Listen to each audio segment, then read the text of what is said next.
we rediscovered a sensitive area that you feel through the anterior or front top vaginal wall. And Drs. John Perry and I named this area after Dr. Ernst Grafenberg. We named it the Grafenberg spot, and that got shortened to the G spot. But Dr. Grafenberg wrote about sensitivity in women, various forms of sensitivity. But one of them he wrote about was this sensitivity that you feel through the anterior or the top wall of the vagina. And we also, if I may go back and explain, I was teaching women how to do Kegel exercises for a condition called urinary stress incontinence. That's when a woman jumps, coughs, or sneezes and dribbles a little urine. And I was teaching this with biofeedback.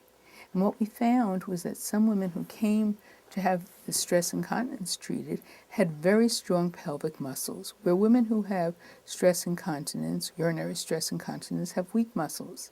And these women with the strong muscles said, oh, I only lose some fluid from my urethra, the tube you urinate through, during sexual stimulation.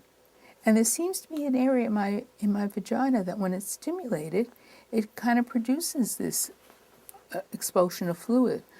And so we looked at these women. We identified that this is what Grafenberg had, or others had called female ejaculation. We analyzed the fluid and found it was statistically significantly different from urine. And it's about 3 to 5 cc's. It looks like watered-down fat-free milk.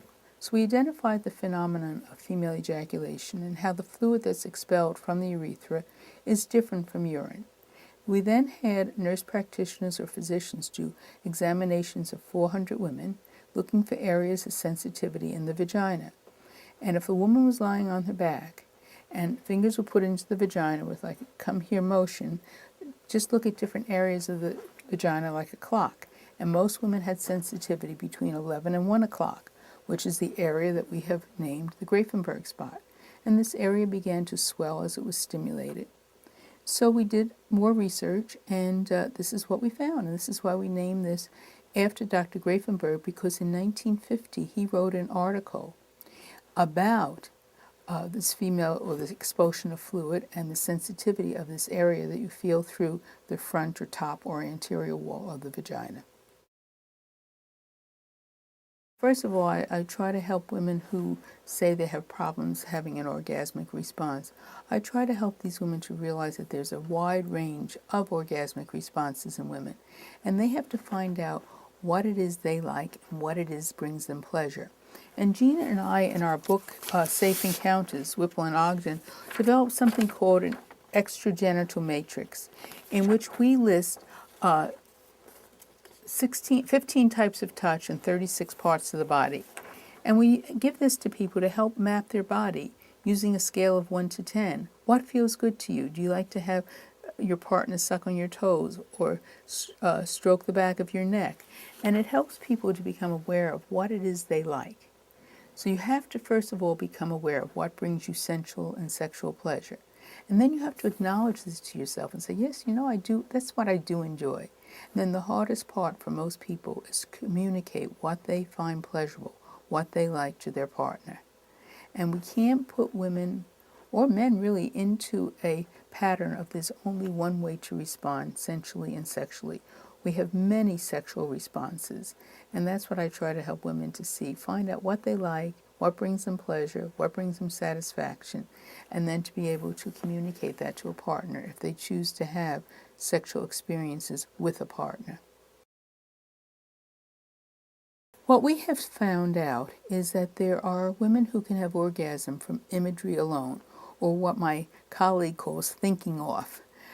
Gina Ogden, who's a sex therapist, did her doctoral dissertation on easily orgasmic women. And from her sample of women, 64% of the women who are easily orgasmic stated that they could have orgasm from imagery alone. No touching the body, no looking at anything, just from thinking. And so we had these women come into my human physiology laboratory, and we tested their responses from imagery alone and from genital self-stimulation. And we did that in a counterbalanced way so that one would not influence the other. And their orgasmic responses were exactly the same in terms of increases in blood pressure, increases in heart rate, increases in the diameter of the pupil, and their pain and tactile thresholds. There was no significant difference. And so we had documented that women do indeed have orgasm from imagery or thinking. And then we have studied some of these same women in the fMRI unit to look at the areas of the brain that are activated during their orgasm. So yes, women can certainly have pleasurable sexual responses without the woman or anyone else touching her body.